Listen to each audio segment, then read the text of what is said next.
O flop, ele praticamente define a sua mão.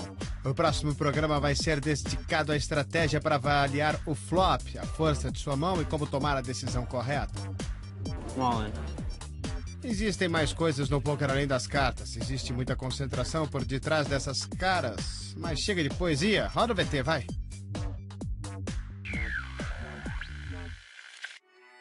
Se certo ou errado no poker, não existe um método que possa garantir o sucesso. Mas existem maneiras e caminhos para você maximizar suas chances de ganhar. Existem bons e maus hábitos. Situações para serem evitadas ou buscadas.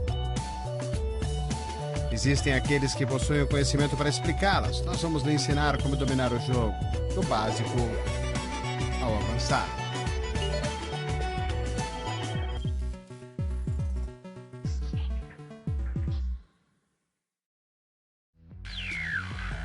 No programa passado, examinamos nossos oponentes e os métodos que podemos usar para conseguir informação. Hoje nós vamos estudar o nosso jogo e o que devemos fazer quando temos uma mão para jogar. Como todos sabem, não vale o que você tem, mas sim o que você faz. É isso que importa. Nesse programa nós vamos falar sobre como explorar essas mãos que você recebeu, reconhecendo sua força e maximizando seus ganhos. Esse programa, ele mostra o poker ao redor do mundo. E hoje nós vamos até Las Vegas e as emoções do North American Poker Tour. Nossos tutoriais vão ajudar você a avaliar o flop e como ensinar a jogar o Nuts. Também teremos com algumas pérolas de sabedoria de Luca Pagano, o homem de maior premiações no APT, Elk, uma das maiores estrelas do poker. Alex Kravchenko, ganhador de mais de 3,5 milhões de dólares em torneios ao vivo. Além de tudo isso, teremos conselhos de Daniel Negreanu, talvez o melhor de todos os jogadores. Tem muito pela frente, mas vamos começar com o nosso tutorial avaliando o flop. O flop é um ponto decisivo em qualquer mão. Suas cartas podem transformar no nuts ou em lixo. Mas, na maioria das vezes, elas vão estar entre as duas opções. O que vamos mostrar para você aqui é um sistema simples para você medir a força de sua mão e agir de maneira apropriada. Aqui estão as 4 categorias. Lembre-se que elas só se referem às mãos principais. Vamos falar dos draws mais para frente. Na primeira categoria estão as mãos muito fortes. Flush, sequências, trincas, basicamente tudo acima de 2 pares. Por exemplo, aqui nesse flop temos um flush de espadas, com certeza uma mão muito forte. Aqui você tem 2 pares, outra mão forte. Aqui o jogador acertou um full house no flop. Quando você consegue uma mão muito forte no flop, você vai estar na frente na maioria dos casos. Geralmente você deve jogar de maneira agressiva e nunca deve dar fold. De vez em quando pode dar um slow play, mas vamos falar disso mais tarde. A próxima categoria é a das mãos fortes. Uma mão forte consiste em overpairs, ou seja, um par que é mais alto de todas as cartas comunitárias, e o top pair com top kicker. Top kicker geralmente significa um as. Se você tem um par de ases, o top kicker seria um rei. Com uma mão forte, você está na frente a maioria das vezes, mas não tem tanta certeza como acontece com uma mão muito forte. Mesmo assim, jogue de maneira agressiva, mas seja cauteloso. Se os stacks forem muito grandes, você se deparar com o reis e o fold é geralmente apropriado. A terceira categoria é a das mãos medíocres. Qualquer par além do top pair é considerado uma mão medíocre. O que fazer com elas depende exatamente das suas cartas, do número de oponentes e das cartas comunitárias. Vamos considerar 2 exemplos. No primeiro, você tem top pair com o segundo melhor kicker. É quase uma mão forte, você tem apenas um oponente, que vai estar na frente a maior parte das vezes. A jogada agressiva é justificável. No segundo exemplo, a mão praticamente não vale nada. Você está enfrentando 2 oponentes e tem um par abaixo do bordo. Um as apareceu no flop, deixando ainda mais chances de alguém ter acertado um par. Apenas dê check e depois jogue fora suas cartas. Não desperdice dinheiro depois de flops ruins. A quarta categoria é o lixo. Ter lixo no flop é quando você não acerta nem um par e nem um draw. Se isso acontecer, você praticamente não tem esperanças de ganhar a mão no showdown. Blefar de vez em quando é uma boa ideia, mas geralmente você deve dar fold. Recapitulando, estamos apenas sugerindo um sistema de categorias para medir a força de sua mão depois que o flop for virado. Sua mão é muito forte, medíocre ou um lixo. Se for muito forte ou forte, jogue de maneira agressiva. Se for medíocre, tome cuidado, especialmente se tiver contra mais de um oponente. E se for um lixo, faça o correto. Jogue fora. É hora da sessão Meu Jogo, onde vamos observar umas figuras comuns do pôquer. Meu nome é Munir Berno, tenho 28 anos, sou de São Paulo, Brasil. Sou personal trainer e gosto muito de jogar pôquer. Eu comecei a jogar pôquer vendo meus pais jogando com os amigos, o Five Draw. E aí eu comecei a jogar com meus amigos há uns 3 anos e meio atrás. E aí um amigo meu falou, Munir, vamos jogar lá pôquer lá na casa de pôquer. E aí eu fui. E aí eu entrei na casa e fiquei alucinado vendo aquelas mesas lindas, sei lá o quê. E aí eu participei de um torneio de 50 pessoas e peguei em primeiro lugar. E aí abracei, se Deus quiser, pro resto da minha vida. Eu acho que é hora de aprendermos mais da linguagem do pôquer. On the flush draw. It's at least a flip, right? I run better than that. You have to steal the odd time. No sweat. Aqui estão outros termos. Tchau. É um outro nome para um pote dividido, onde ambos jogadores possuem a mesma mão e levam metade das fichas cada. Dominar. Um jogador está dominando o outro quando ambos possuem uma carta igual, mas a segunda carta é diferente. O jogador com uma carta diferente de valor mais baixo está dominado. Rainbow.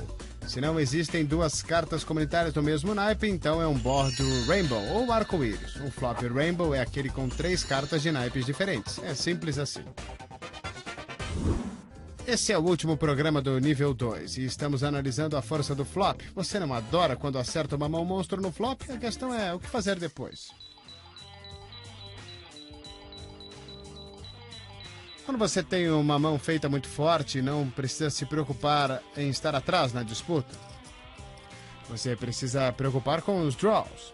Aqui está uma situação típica com uma mão feita muito forte. Você tem 2 pares e tem 2 oponentes que deram check antes de você.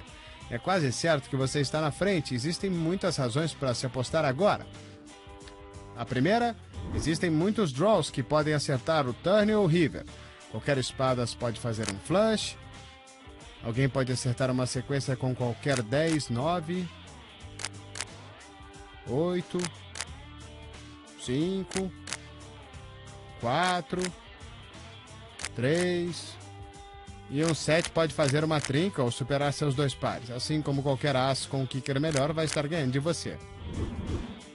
Cartas que matam a ação podem aparecer, mesmo se nenhuma dessas cartas assustadoras aparecer. Ainda assim, pode ser ruim para você deixar seus oponentes verem outra carta. Se eles tiverem um par e outra overcard para esse par aparecer, é pouco provável que eles continuem na mão. E é por isso que você deve apostar no flop. O grande objetivo do poker é ganhar fichas. Você precisa crescer o pote em todas as streets para deixar ele bem grandão. Você pode fazer apostas maiores no turn e no river se aumentar o tamanho do pote apostando no flop. Então, agora que você sabe que deve apostar, a próxima pergunta é: quanto? Vamos voltar no começo da mão. Aqui está o total do pote, é de $22. Suas stacks estão em torno de 200 cada, então tem muito dinheiro para a gente ganhar. Seu objetivo é conquistar todos os stacks da mesa, então aposte bastante cerca do tamanho do pote. O Big Blind da Fold, mais o outro oponente da Call. O pote agora tem 62 no total e a carta no turn é um 2 de paus. Não é uma carta que assuste o oponente e ele dá check. E você está na mesma situação no flop, então aposta de novo. 50 é um bom valor. Se o oponente dá call, e lá vamos nós de novo. A carta no river não mudou muito e seu oponente dá check. Então você deve apostar novamente, porque provavelmente está na frente e deve receber por isso. Seus stacks estão menores que o tamanho do pote, então pode ser melhor apostar tudo e ir ao win. Seu oponente pensa um pouco e dá call. Ele mostra ás e dama e seus 2 pares são vencedores. Ele deu um call bem questionável, mas sua jogada agressiva forçou ele a tomar uma decisão e ele fez a escolha errada. O plano básico quando acertamos uma mão muito forte no flop é o mesmo na maioria dos casos. Ser muito agressivo e apostar ou dar raise em todas as streets. Se os stacks forem grandes, você deve apostar alto na maioria das vezes, geralmente um valor entre 3/4 e o valor do pote. Se os stacks foram pequenos, é normal apostar menos. Existem certas situações que pedem um slow play, mas vamos falar disso no próximo tutorial.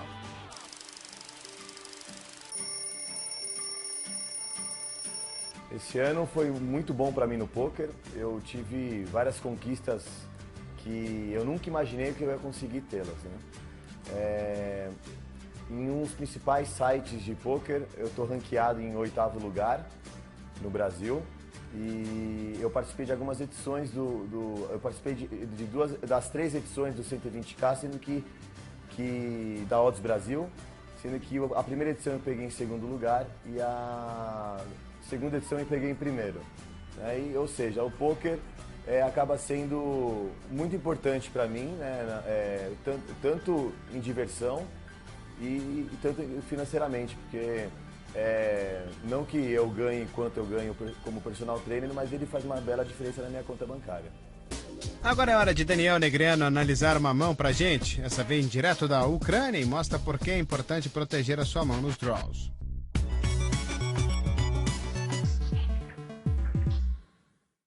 Now, we spend a lot of time talking about hands that are difficult to play because you don't have the nuts. But what happens when you have a really, really strong hand and you're bet into?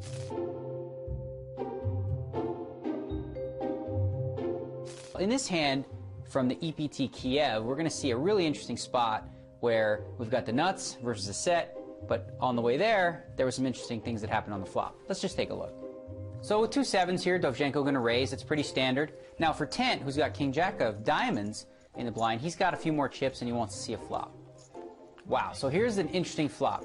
As you see, Dovzhenko's flopped a set of 7s, and Tent, he just has a gut shot. You know, he needs a 10. He's got no backdoor diamond draw, so he really doesn't have a lot. But as you see, he's going to get a little tricky here.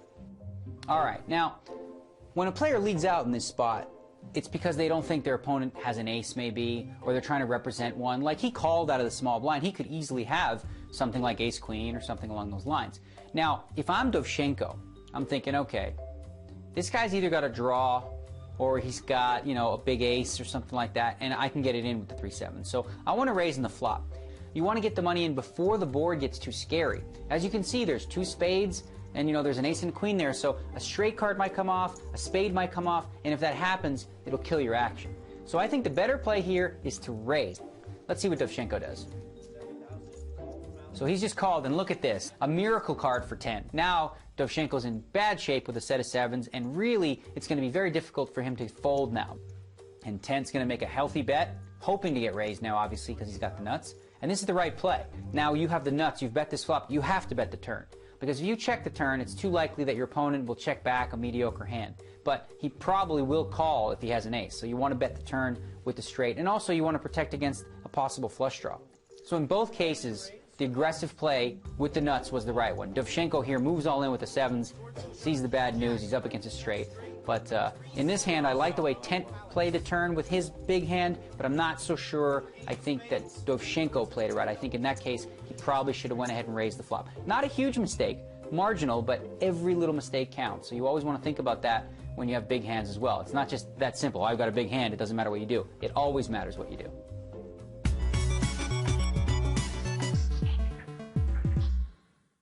Nós todos já passamos por momentos em que um grande pote que parecia estar dando certo acabou dando errado. É parte do jogo e as bad beats acontecem, mas o que você faz quando toma uma dessas? Lows and highs are an important aspect of the game. If you want to be a successful player, you must learn how to manage this kind of feelings.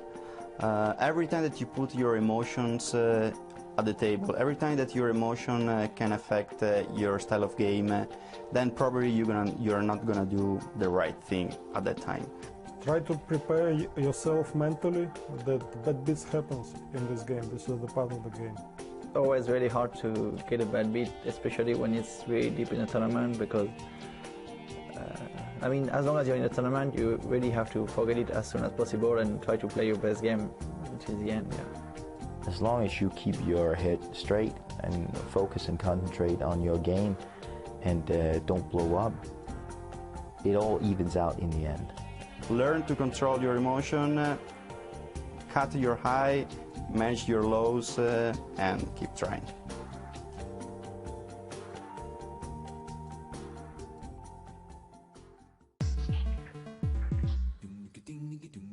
É hora do intervalo, mas antes de ir, temos uma pergunta. Na sequência do programa, vamos analisar a arte do slow play. E uma das mãos mais comuns para se fazer isso é o par de ases. Nossa pergunta é, na média, qual é a frequência que você recebe um par de ases, hein? A cada 86 mãos, B a cada 221 mãos, ou C a cada 464 mãos? A resposta é depois do intervalo.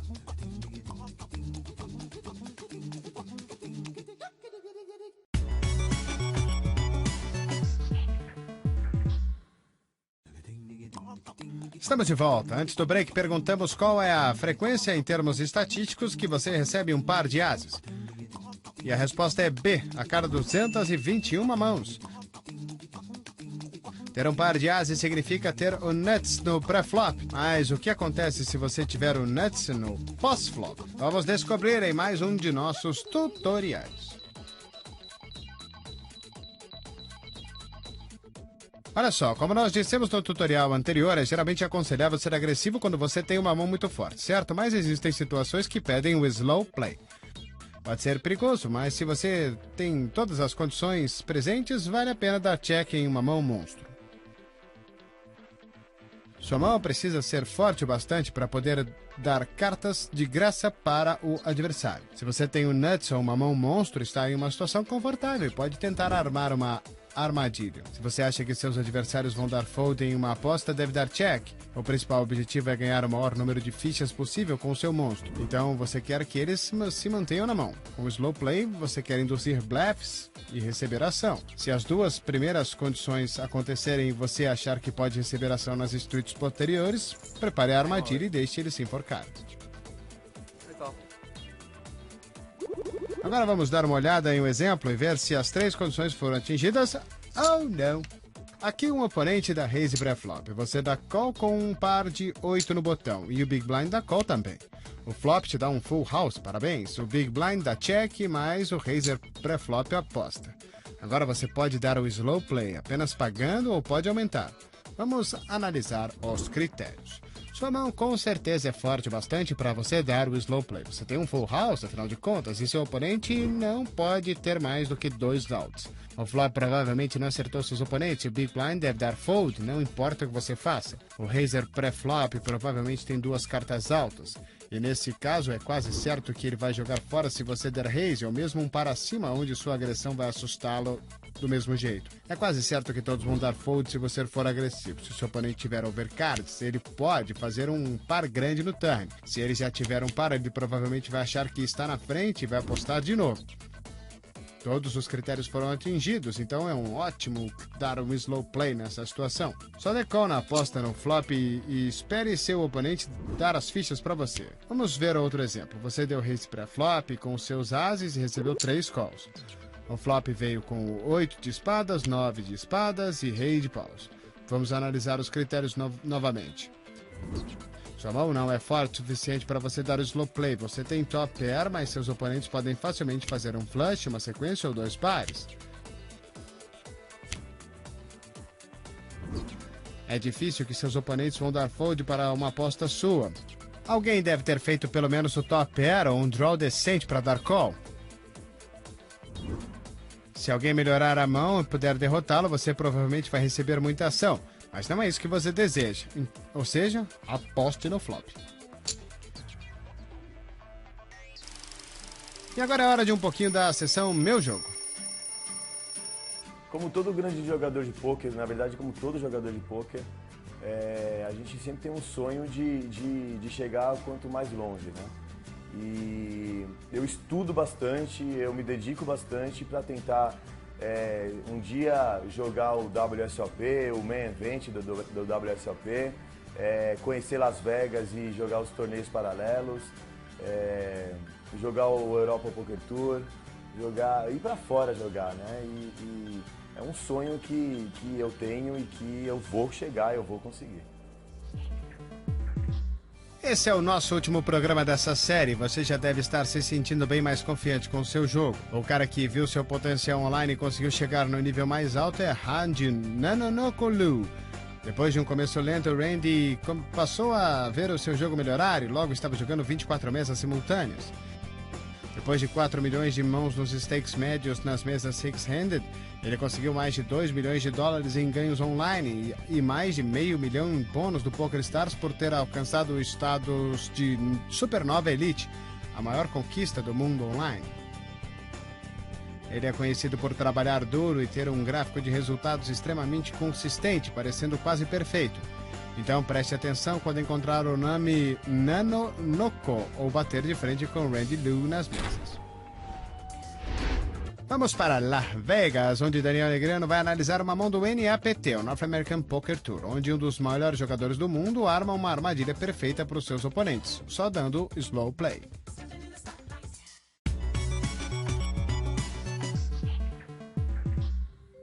We play Texas Hold'em to flop the nuts. Flopping a full house is a dream, but the work is not done yet because you still have to figure out how to maximize value. One of the ways to do that is to set a trap for your opponents. This next hand we're going to see, Tom Marchese does exactly that.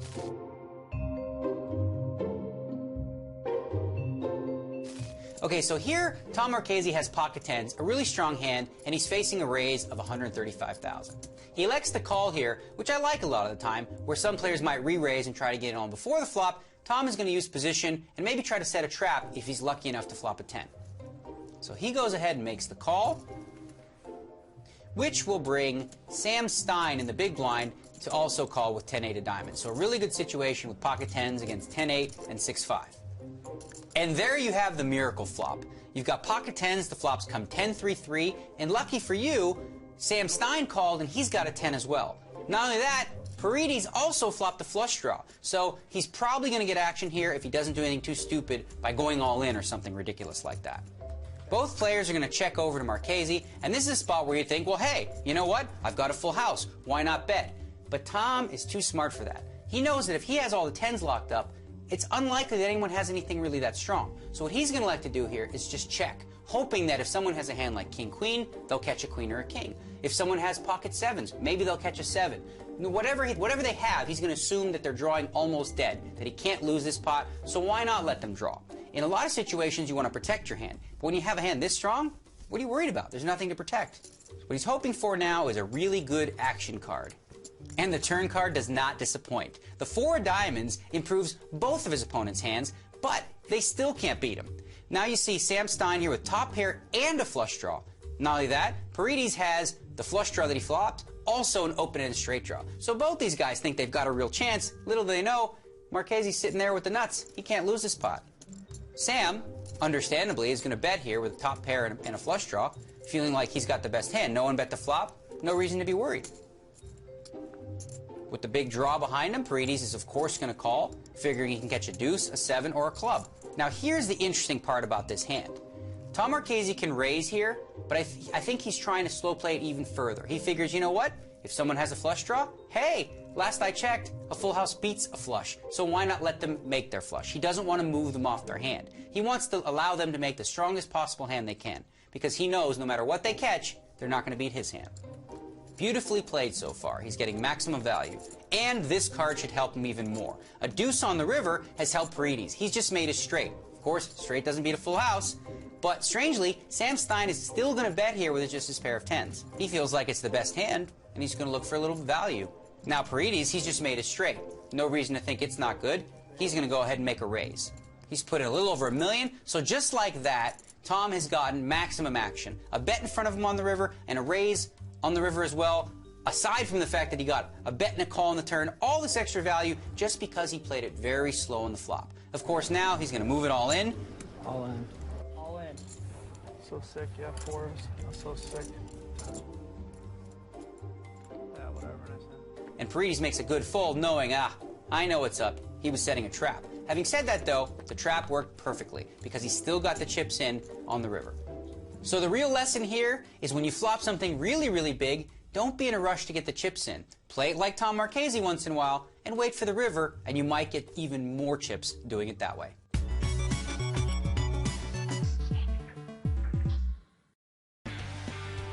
É isso aí, se você quiser assistir esse programa de novo ou recapitular episódios anteriores, vá ao everythingpoker.com. Na sequência, nós vamos estudar os tipos diferentes de draws que você pode ter e os fatos que determinam como eles devem ser jogados. Vamos ver uma arma importante que você pode adicionar ao seu arsenal, semi-bluff, e vamos ver qual a sensação de ganhar um grande título na sua própria casa. Já, depois do intervalo, hein? Estamos de volta e até agora no nível 2 falamos sobre apostas, por que e quando você deve apostar e como dimensionar a quantidade correta de fichas podem definir a vitória ou o desespero. Analisamos a arte do fold e agora há pouco ficamos conhecendo os estilos de jogo. Agora é hora de focar no oponente e como conseguir o melhor contra eles.